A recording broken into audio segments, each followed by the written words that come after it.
Hi, இன்றைக்கி ஒரு யூஸ்ஃபுல்லான வீடியோ பார்ப்போமாங்க.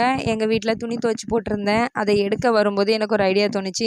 நான் எல்லாருக்கும் ஷேர் பண்ணணும்னு சொல்லிட்டு. என்னென்னு பார்த்தீங்கன்னா, நம்ம துணி துவைச்சி போட்டிருப்போம். துவைக்கிறது கூட ஈஸியான வேலைன்னு சொல்லிடலாம். ஆனால் மடிக்கிறது இருக்குது பாருங்கள், நிறைய பேர் வீட்டில் அப்படியே குமிச்சு வச்சுருப்பாங்க. அதையே மறுபடியும் எடுத்து உருவி போட்டுட்டு போவாங்க. இல்லைனா அயர்ன் பண்ணும்போது தான் எடுத்து அதை அப்படியே போடுவாங்க.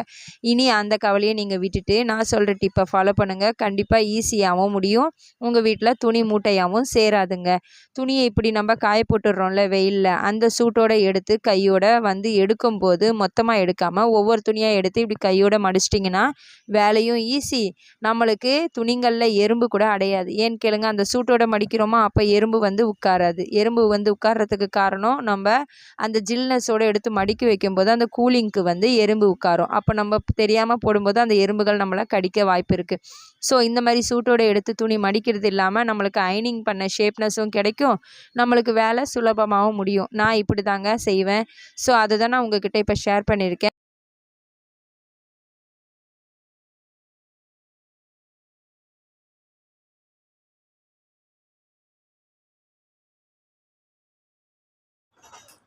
அவ்வளோதான் ஃப்ரெண்ட்ஸ், 5 மினிட்ஸ்லேயே எல்லா துணியும் டக்குன்னு மடித்து வச்சிட்டேன். இப்போ நம்ம இதை எடுத்து அப்படியே டைரெக்டாக நம்ம கபோர்டில் எடுத்துகிட்டு போய் அடுக்கி வச்சிடலாம். இப்படி எடுத்துகிட்டு போய் வச்சிட்டோன்னா துணி துவைச்சிட்டு மடிக்காமல் இருக்குன்ட்டு ஃபீலிங்கே வேண்டாம். இப்படி எடுத்து நம்ம கடகடன்னு எல்லாத்தையுமே எடுத்துகிட்டு போய் கபோர்டில் அடுக்கி வச்சிடலாம்.